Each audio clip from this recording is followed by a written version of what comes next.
So, I'm going to talk to you about artificial intelligence and technological progress and the state of where things are and where everyone thinks they're going and what people think about that and why. In fact, if you listen to a lot of the leading voices out there, they are selling people a fictional future based off of a fictional present and a fictional past. A lot of the hype that surrounds artificial intelligence and technology in general. Now, the biggest component of the fictional present is that we are creating intelligent machines. We've done nothing of the sort. I can assure you of that. This way of thinking, though, makes its way into our collective consciousness. It's something that ends up even entering into our language in ways that we don't quite think about. We tend to project our humanity onto the software that we create. So, for example, if you get your new iPhone, did you know that Siri can learn your voice? So that Siri only recognizes your voice. Well, Siri doesn't actually recognize anything, doesn't actually learn anything, because Siri is just a piece of software that's responding to inputs. Now, some people would argue that you and I are just pieces of software responding to inputs, but we know there's a difference, because God tells us there's a difference.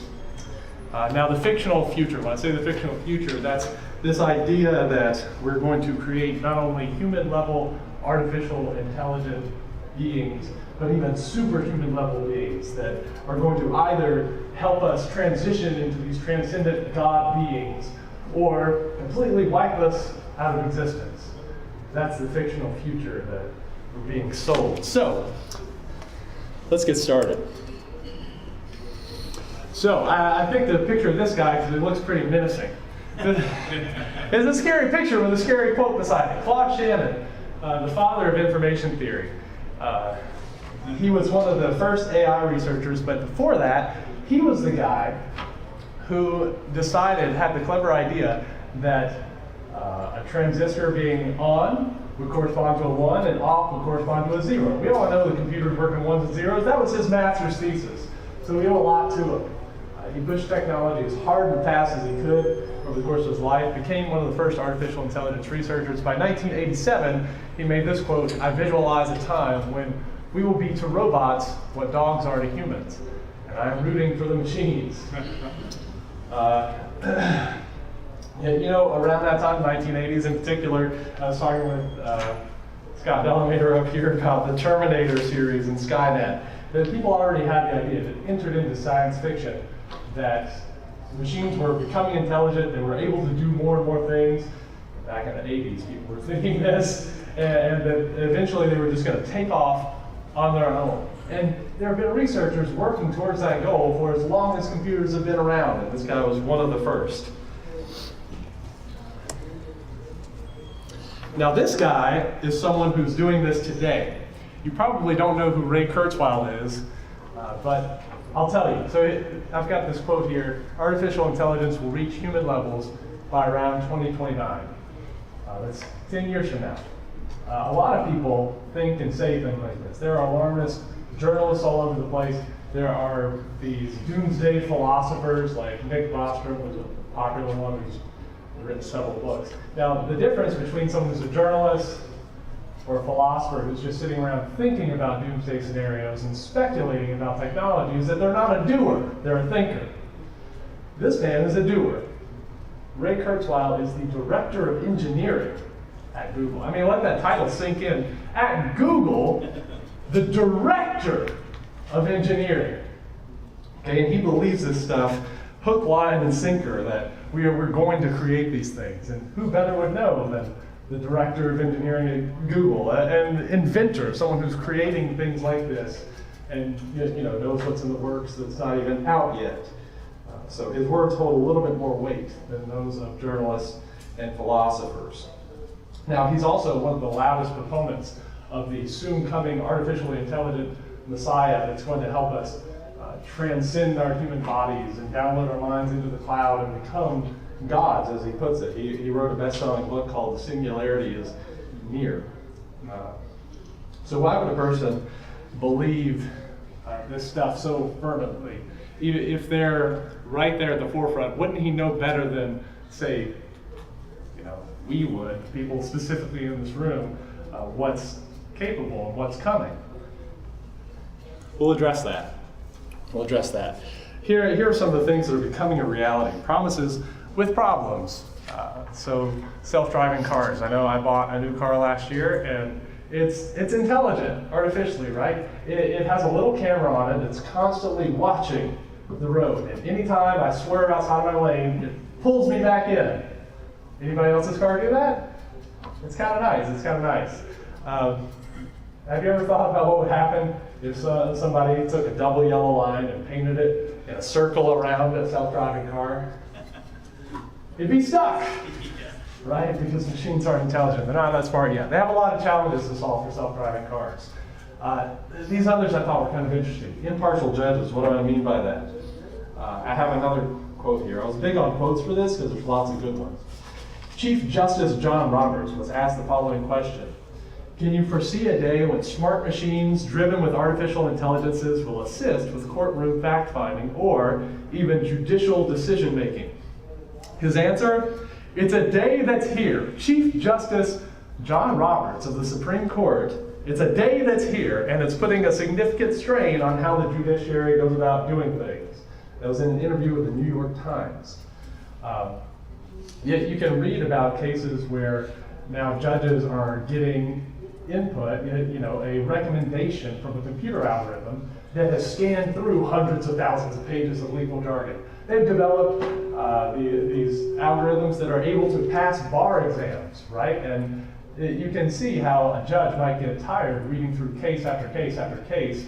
They're all very similar small claims court matters that are important to the people involved, but start to be less important to a tired judge at the end of the day of reading. So would an algorithm be in a better position to make a judgment? Well, at what point do we rely more on the machines than on a human? And how safe is that? Who knows? Reliable doctors. I didn't really know the best modifier to put there, but the idea is the same as with judges, right? Getting input on machines in situations where human beings get tired, because machines don't get tired. If a doctor's been looking at CT scans all day, they're more likely to miss something. The algorithms, the machines, they never get tired. They're always at their best in that regard. Even making more complex health recommendations. Those are the kind of things that are being used today. These are things that are slowly becoming reality. How much of a reality they become depends on how comfortable people can get with that, and if they can make these decisions on how much to rely on that versus human judgment. A lot of what's happening today, the explosion of progress that we've seen, I've called undoing the confusion at Babel, right? The big thing that happened, the Tower of Babel, is that God saw that nothing would be impossible for man as long as he had one language. And I think all of us have a device in our pocket that can translate from our native language into almost any other language spoken on earth. In fact, they're even developing little in-ear devices that will pick up when another language is being spoken and translate it directly into your ear. It's amazing. We're getting to a point where culturally we have one language. And so what's going to happen? It does seem like anything is possible. It seems like, well, yeah, of course we can create intelligent machines, right? This is a game. I call it state of the art. No laughs, state of the art. One of these was generated by one of these artificial intelligence algorithms. I want you all to take just a few moments to look and see if you can spot the machine-generated painting, and we'll take a vote.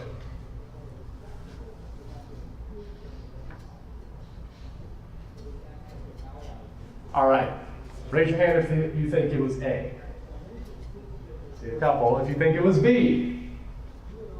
All right, C. Looks like most people think it was C. D. E. How about F? Got a few F's. Indeed, it was F. But, how confident were you in choosing that? And if I told you it was C, or if I told you it was B, would that really have made a difference in terms of the quality of it?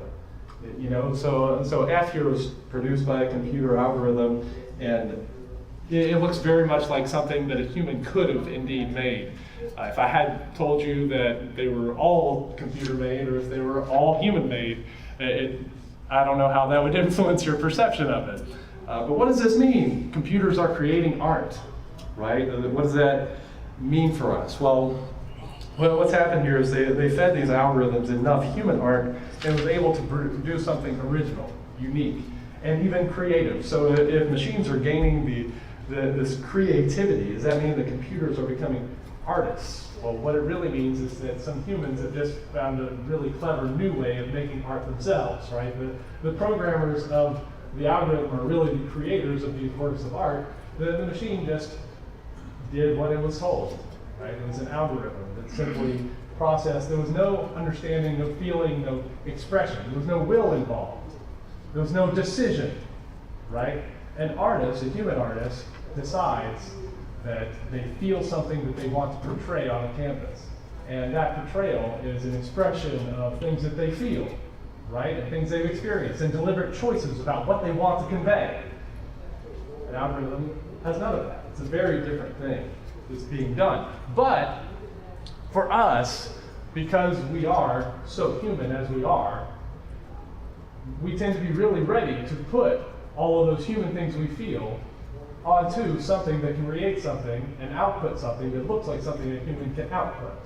So we have to be careful and kind of check ourselves concerning that. We should understand that what's happening there is separate and distinct from the intelligence, creativity, and free will that's given to us by our Creator. So another demonstration of the state of the art. I'm going to play a quick video for you. A message from not President Obama. I don't have audio. All right, well, you can see him. This looks just like a video of Barack Obama. In fact, it's a fake video. It's completely fake. It's known as a deep fake. And if we could hear the audio, you would hear something that sounds almost just like his voice, but with a little bit of a kind of robotic tone. In fact, the audio and video here were generated by computers. So it gives you a whole new perspective on what fake news is, right? Or will be in the near future. That we can produce moving images where, you know, if we had the audio, you can see that it was synced up to, his lips were synced up to the words that were artificially generated by these algorithms. And you see that as far as fake news, we're in for a lot more headaches. So deep fake videos, part of this machine learning technique known as deep learning. Again, language involved is something that really bothers me because there's no learning really involved. And when they talk about machines with neural networks, there's nothing neural about them because they don't have brains. It's all, you know, things that are really blown out of proportion, which we're getting to. I want to talk about a little bit of the cultural landmarks that influence our perception of artificial intelligence. So this is Gary Kasparov playing as Deep Blue, which some of you may remember when that actually happened. I was a little young at that point where it wasn't at the forefront of my attention. So this is actually a year before Kasparov lost to Deep Blue. This was in 1996 when Kasparov won against Deep Blue. In fact, clean sweep, 6-0 in the match against Deep Blue. But nobody remembers that. Everybody remembers when he horribly lost to Deep Blue the next year because it was this big crushing blow for him as an individual and a big victory for artificial intelligence, or so people would like to tell you. In fact, Kasparov wrote a really great book that I recommend called Deep Thinking. He just wrote this last year, giving his perspective on the increase in technology and what intelligence is and isn't, and his own dramatic telling of what happened when he lost to Deep Blue. And so if you're interested, it'd be a good thing to read. So in the book, he compares himself to John Henry, right? John Henry, the American folk hero who died with his hammer in his hand trying to beat the steam engine, right, that was drilling. And if you read Kasparov's book, he didn't die, but he probably wanted to when he lost to Deep Blue. But it brings us to a point about narrow versus general intelligence. So Kasparov said that Deep Blue was intelligent the way your alarm clock is intelligent. Not that losing to a $10 million alarm clock made me feel any better. Narrow intelligence is the type of capability that's built. It can do one thing, right? So like that program that created the artwork a couple slides back. It can't do anything else. It can only output works of art, okay, if you call that art. And the chess machine that beat Kasparov, extremely limited in functionality. The only one thing it can do is play chess. A general intelligence would be something more like a human being, something more robust, something that can truly learn and adapt to any new set of rules, or just sit and think and do whatever it wanted. Generally, when we say intelligence, we mean the human ability to learn, perform, and master a wide range of tasks, and it's rooted in the human capacity for abstract thought and understanding. Now, a common lament among artificial intelligence researchers, what really bugs them, is that we tend to move the goalposts. Anytime that they come up with some newly capable thing, so like the artwork thing, for example, I look at that and I say, well, that's not intelligence. And they say, well, what do you want from us? We made something that can create art, and you thought that was human intelligence before we did it, but now it's not? How is that fair? Anytime they accomplish something, what we really get is a deeper understanding of what human intelligence is and what it isn't. In the narrow sense, intelligence is defined by results, creating a work of art as a result, playing a game of chess well as a result. On the other hand, a machine that truly understood anything or learned anything that could reason or have intuition. So even the chess machine that beat Kasparov, the way humans play chess is by intuition, by strategy, by thinking. The way that a chess machine plays chess is by calculating hundreds of millions of positions per second. That's not what humans do. See, I'll move on here. Another quote from Kasparov: attempts to make machines that think like humans have failed, while machines that prioritize results over method have succeeded. Airplanes don't flap their wings. So the key point here is exactly this thing of results versus method. And a lot of the hype that surrounds artificial intelligence today, what makes people jump up and down in elation thinking anything is possible, the end is near, is the failure to distinguish between results, right? A capable algorithm that can accomplish a specific narrow task, as opposed to the methods involved, creating a true robust intelligence. When we see an algorithm that can generate art or make a very convincing fake video and audio clip of a famous person or do whatever impressive thing, we assume that just because it does something impressive, something that we feel like only a human should be able to do, and the way it functions is mysterious, the same way that a human brain is mysterious. We don't know how this works. Well, if I don't know how either thing works, maybe they work the same. That's what we tend to jump to. It's been said that any sufficiently advanced technology is indistinguishable from magic. Okay, so the idea is that when something is unknown, we tend to attribute power to it in a way. And that's exactly what happens with these machines. The fact of the matter is we have no apparent meaningful progress towards creating a general intelligence. Just some very clever tricks. So some people seem to think that if we develop, machines that can perform these particular functions very well, that at some point a true intelligence will just pop out of it. It'll just emerge if we create a sophisticated enough narrow AI system, or if we connect a bunch of those individual functionalities together in some way, that intelligence will just pop out of it. Well, what do we think about that idea? What do we think about that idea?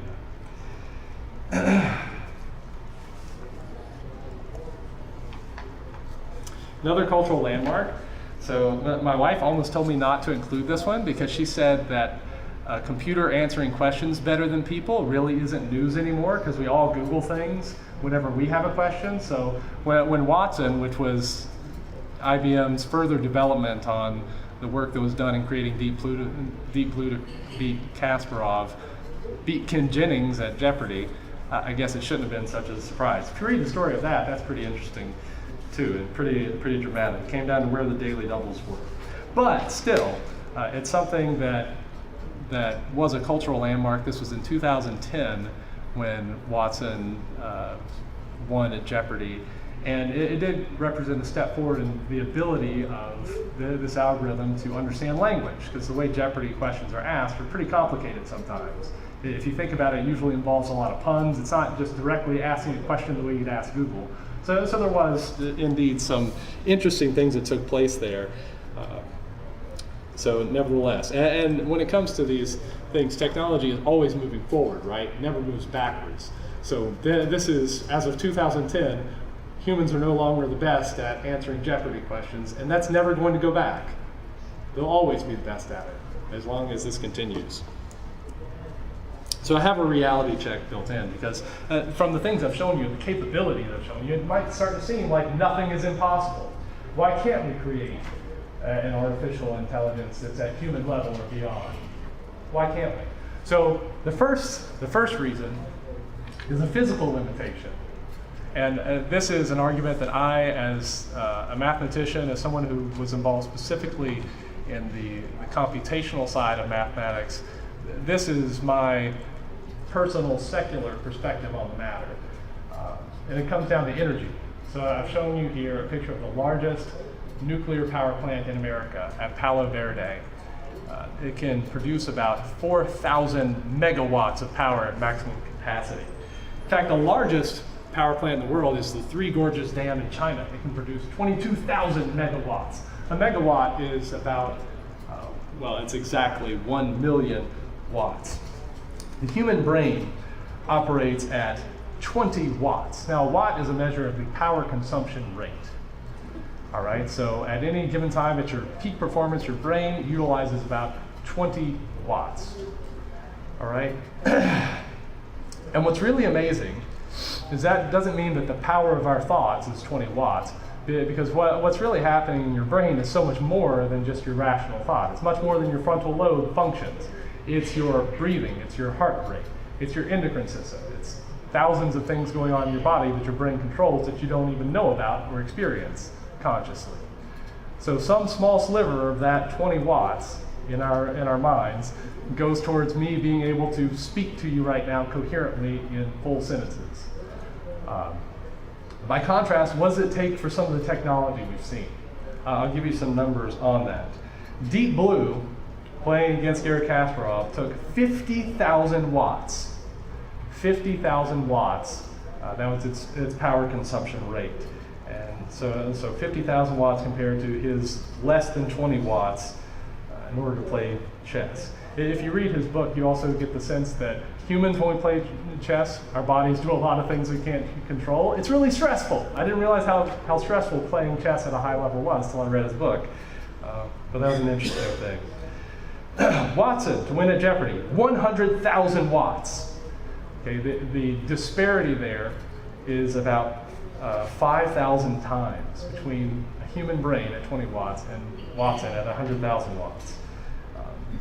Another one of the big stories a couple years ago was AlphaGo. So Go is an ancient board game. It's a lot more complex than chess, and they thought that we may never be able to make machines that would beat humans, and a couple years ago that was proven untrue. Used about 1 megawatt to beat one of the greatest masters at Go, which is a 50,000 times advantage. And all of these things are single function machines, okay, requiring many thousands of times the power requirements of the human just to beat us at one thing while not doing any of the other things and doing no real thinking or understanding of anything. So if we look at the current world power consumption, that's around 6 terawatts. Okay, 6 terawatts. That's 10 million watts. It's been estimated it would take about double that. Okay, so double the amount of every scrap of power we could produce in a year in order to have, at today's computer efficiency levels, to match the storage and processing capability of a human brain. If we could simulate everything the brain does, right, not just trying to get results, in one particular area, but to replicate everything the brain does would take twice the entire power output of the world today. Physically, we are nowhere near having the power resources to create a machine that can do those things. It's a robust intelligence. So rest easy from an energy standpoint. The things that make the magic happen in that little device in your pocket, it actually comes down to big, vast server farms that Google and Amazon and Apple have. Big warehouses full of cooling fans to keep these processors from overheating so that when you talk to Siri, she understands you, quote unquote. But there are other reasons. Before we get to those reasons, I want to talk about the flavors of disaster, because there are numerous flavors of disaster that we're told about. And I put them here in order of likelihood. We're creating powerful tools that can end up in evil hands. So even if we're talking about only narrow artificial intelligence systems, we haven't produced some things that are capable of a lot, and that can be used for evil. The next rung on the ladder is a narrow AI system, but one with no ethics that can accidentally destroy us, just in going about its business. And then finally, the destructive superintelligence that becomes the stuff of science fiction and doomsday philosophers that they make their money off of. So here's a quote from Vladimir Putin. "Artificial intelligence is the future. Whoever becomes the leader in this sphere will become the ruler of the world." Some pretty chilling words from, again, kind of a scary person with maybe not the most menacing picture I could find of him, but he is a very bad guy. Just to give you an idea, our artificial intelligence is already used for piloting drones, doing everything but pulling the trigger. A couple of years ago, in fact, I wrote an article for the Beyond Today magazine about Alpha, which was a jet fighter pilot artificial intelligence that was able to completely wipe the floor with experienced human pilots, which is pretty terrifying. That was in 2016.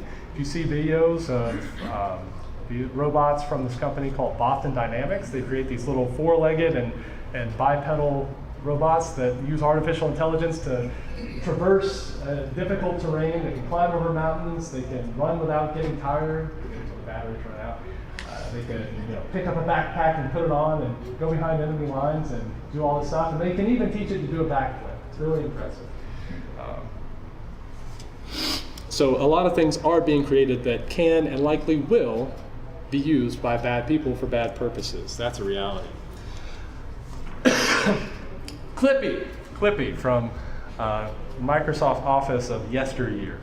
The accidental destruction scenario. There was a thought experiment that came out a few years ago called Paperclip Maximizer. It was a cautionary tale about what could happen if you created an intelligent system and gave it the task of making as many paper clips as it could, as efficiently as it could.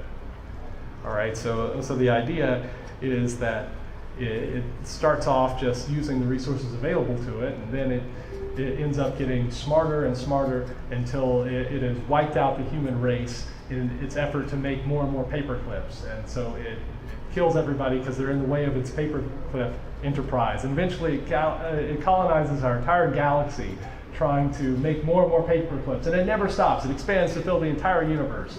And that's the kind of stuff that people are imagining may happen. Stephen Hawking died last year, one of the greatest scientific minds of our time. Development of full artificial intelligence could spell the end of the human race. It would take off on its own and redesign itself at an ever-increasing rate. So this is the version of the doomsday scenario that's the most popular. It's the moment that we succeed in creating a general artificial intelligence system, one that's truly intelligent, it'll do what's known as bootstrapping. Okay, you ever heard about pulling yourself up by your own bootstraps? So that's what they're afraid will happen. Second, it gets a little bit of intelligence, then it'll grab its bootstraps, because now if we know how to create intelligence, it knows how to create intelligence, and it'll just keep making itself more and more intelligent until it's completely alien to us, unrecognizable. Or so the theory goes. So now we're ready to talk about the false assumptions. right? Beyond just the power limitations that I laid out, if that it ends up being something we're able to overcome, are we doomed at that point? Is it really inevitable if we get to that point? So I've got 3 false assumptions of AI for you to help us understand from a biblical standpoint what we should know about this, so that we can talk about it with people, with understanding. So the first assumption behind AI, right, or the lies behind AI, as I put it, is that evolution created human intelligence. For the people working in this sector, this is like this is their worldview. It's part of their DNA almost. Okay, they wake up living and breathing this idea because they're completely entrenched in a secular world. If nature is able to create intelligence by accident, then why can't we make something better on purpose?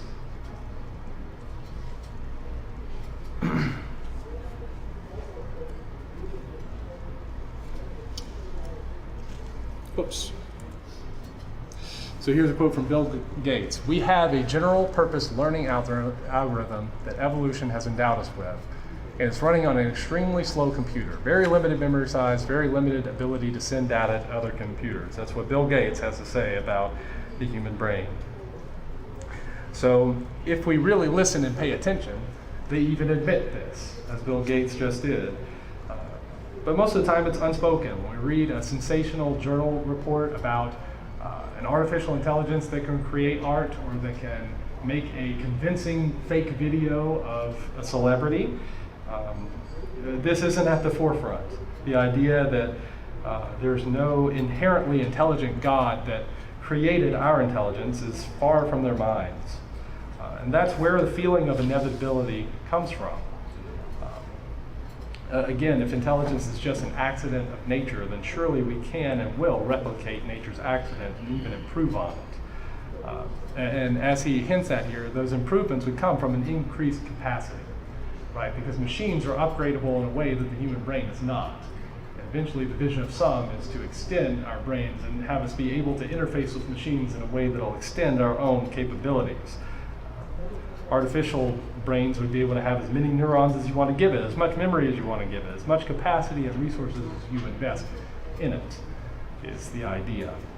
But it's based, at its core, on evolution.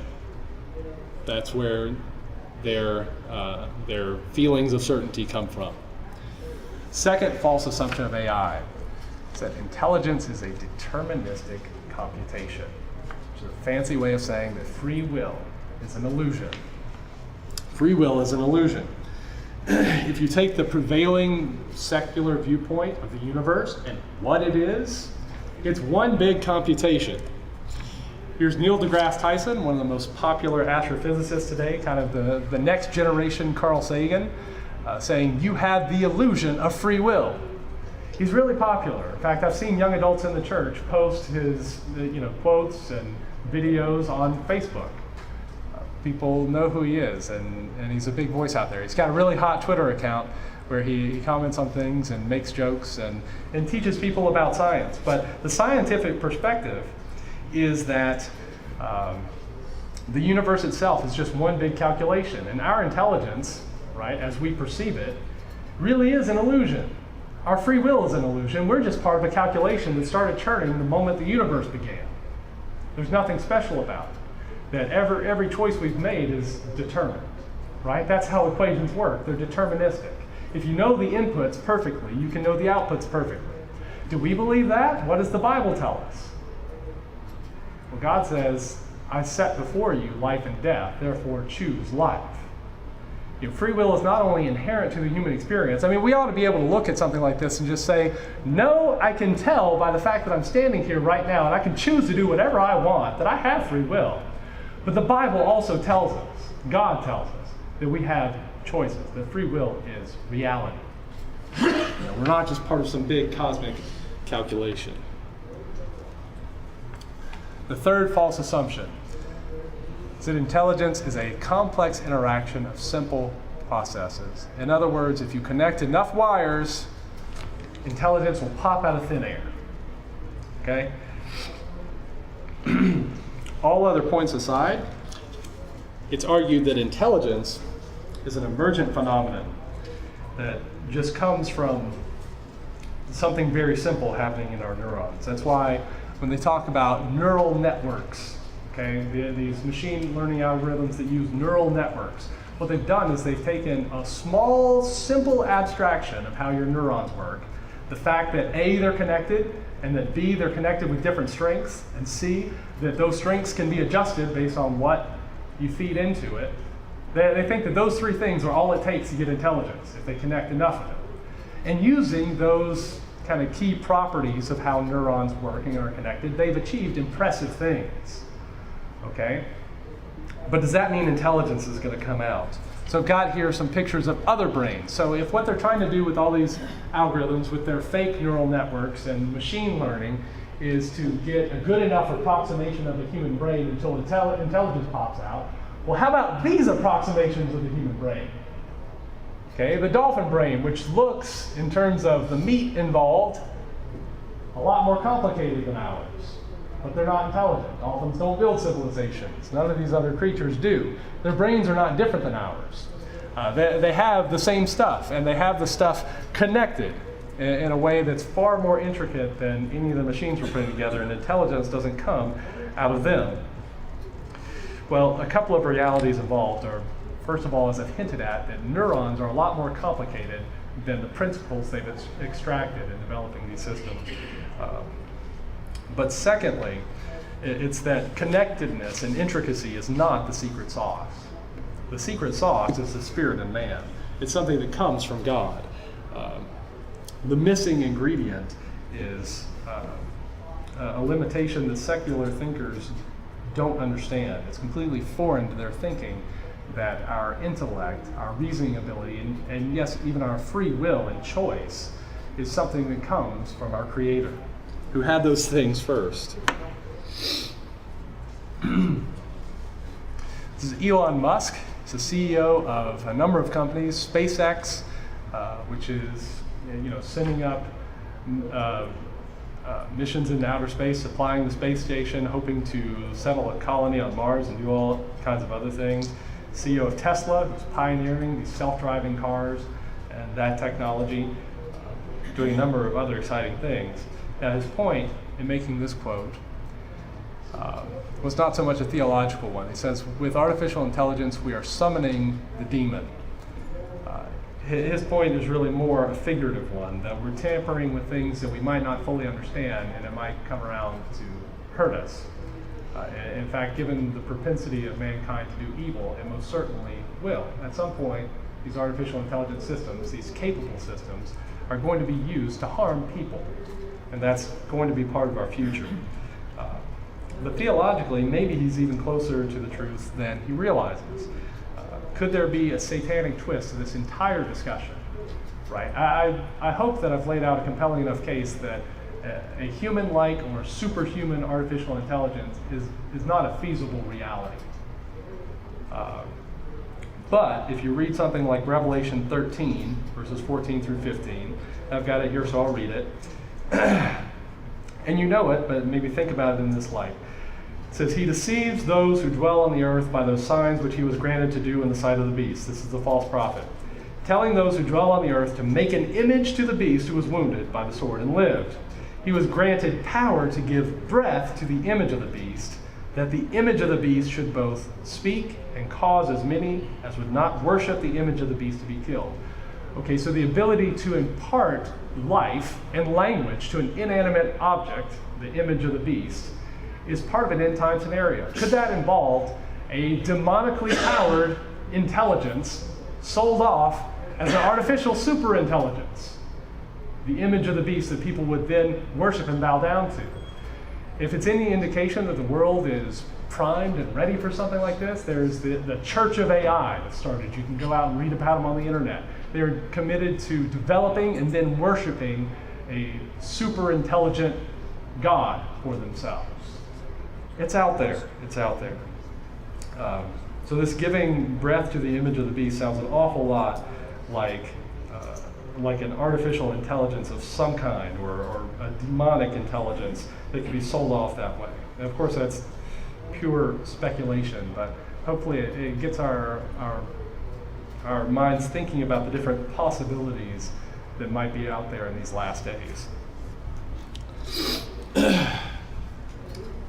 So, coming to a conclusion here, we're at a moment that's like a second Tower of Babel. What we're doing with human knowledge, human technology, and the capabilities we're developing has been described by some as the human colossus. Like we're building this grand structure of knowledge that will only go forwards, never backwards, that will get greater and greater and reach into the heavens. And now that we're at a point where we're merging with machine intelligence, it'll expand to the far reaches of the universe. Right? A tower that reaches to the heavens and never ends. It's funny to hear people describe it that way and not realize in doing so that they're really in danger of a God that they don't believe in intervening, just as he did at the Tower of Babel. So here I have the quote from Zephaniah 3, verses 8 and 9. This is what God's going to do in the end times. I've decided to assemble the nations and pour out my wrath on them, all my fierce anger.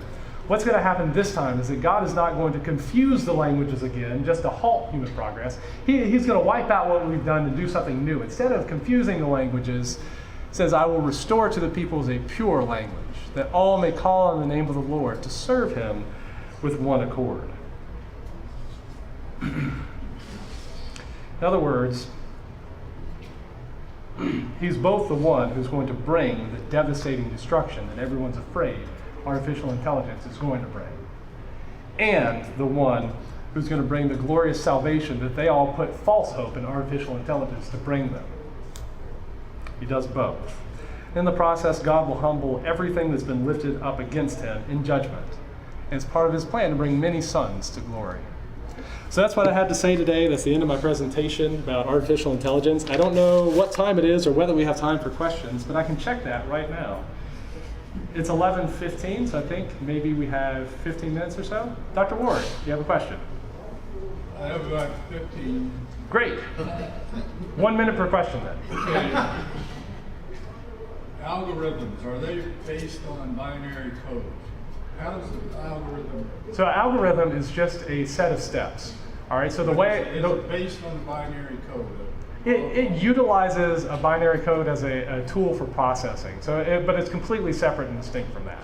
It's what now? It uses, so everything digital uses binary code. Right. But an algorithm is just a set of steps you can put in plain English. So, for example, I have an algorithm to brush my teeth in the morning. I grab my toothbrush, I put toothpaste on it, I put it in my mouth and swish around. That's an algorithm. Okay, but how is this then transmitted to the device? All right, so at some level, and there are a number of levels built on top of each other. So when computers were first invented, what you had to do was tell the computer one by one which switches to turn on and off. All right, and then they developed computer programming languages, which would you could type a simple command that would tell a whole batch of these transistors to turn on and off to accomplish a purpose. A purpose such as an if-then statement, or if. Well, that won't be a good example here. I'm looking at Scott because he's a computer programmer, but. I mean, if some current circuit is open, right, you could perform this other set of instructions, right? And if it's not these instructions. So basically, they've built up layers and layers of complexity here, where the algorithm will be put in plain English, and then some computer programmer will type in something that's a little less like plain English, and the computer does the rest. If that helps. Well, once again, you're turning on and off switches. Yeah, it all comes down to turning on and off switches, which is a deterministic computation. That's what I meant by that. So with a computer, if you can replicate everything that goes into it, you'll always get the same thing out of it. People don't work that way. Was Zephaniah, 2, 8, or 9 about a pure language? Yeah. That means ceremonially clean. It doesn't necessarily mean the whole world's going to speak one language. For example, in Zechariah 8, it says, and the nations of the world of all languages will grab hold of the skirt of the Jew and say, show us your God. So I don't think everybody's going to speak Hebrew or English or maybe eventually over a long period of learning. It would just naturally develop in that way because everybody's trying to may help develop into that, but yeah, I understand that. I was more just trying to make the point about the comparison with the Tower of I Babel. mean, ceremonially clean and be cleaned up, and you won't have the kind of trash you have today. Right. It doesn't necessarily mean that the Chinese are going to just suddenly speak. we got a guy in our congregation who, you know, he dabbles with Hebrew roots or Messianic Judaism, who thinks the whole world's going to speak Hebrews when Christ returns. Right. I didn't mean to imply that directly. Yeah.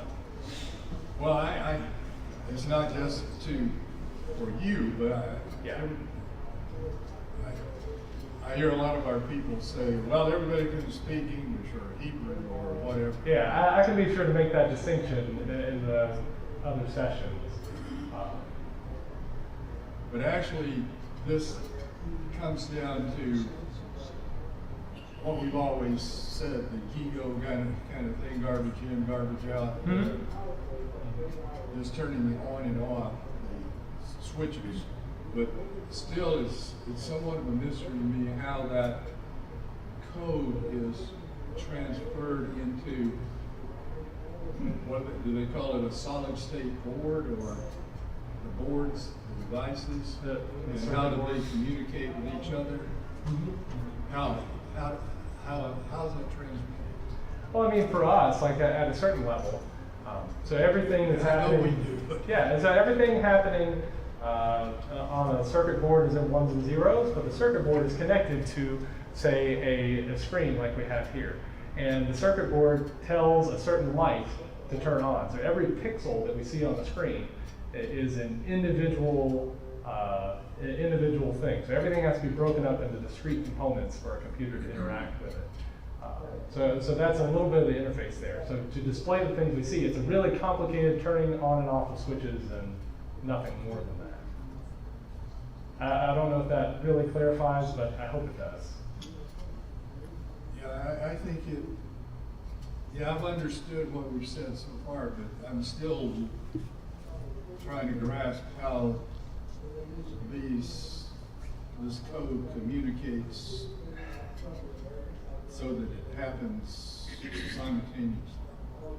Or like the recognition of, I can pull out this phone and say, what was the score of such and such a ball game last night, and immediately. All right, so what happens there is that it records a short snippet of your voice in a digital format. Okay, so your voice is recorded again as a bunch of ones and zeros, and it is able to use patterns that occur. So every voice will have patterns that are inherent to the voice, and when you make a digital representation of it, there will be a digital pattern associated with it. And from that, you can define rules that'll tell you what that digital pattern corresponds to, and that's more or less how they operate. That part of the transfer of the voice is, I understand, but Yeah. immediately, well, the Rockets beat the Warriors in overtime.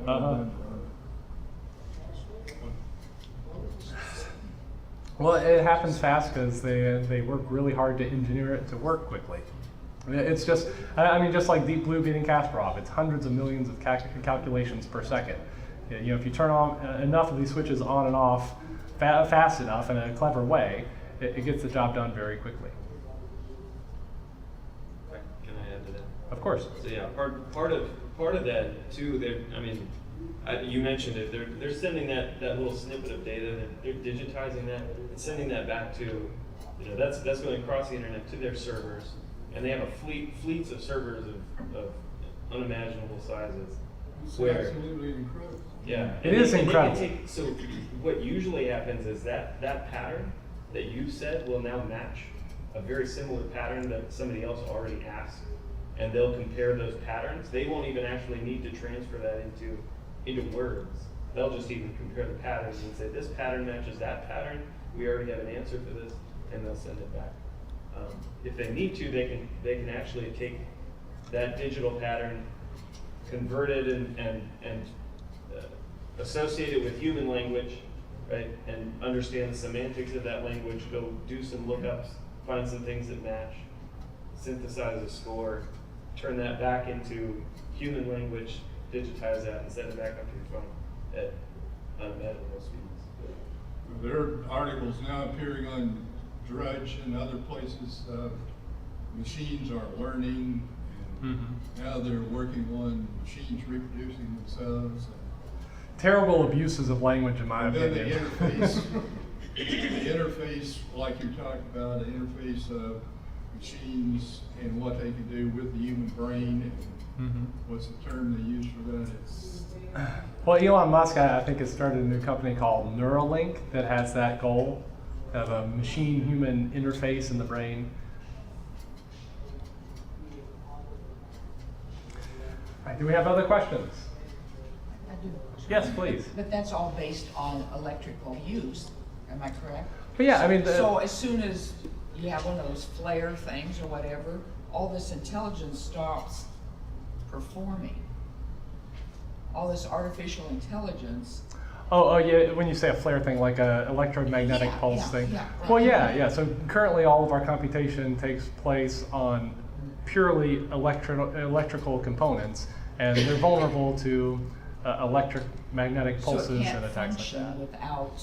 That's true. If there was a big EMP pulse, it would wipe it all out. And I mean, that's kind of true of anything, right? For a human being, if there's a big explosion right next to you, your intelligence is wiped out too. So different systems have different vulnerabilities.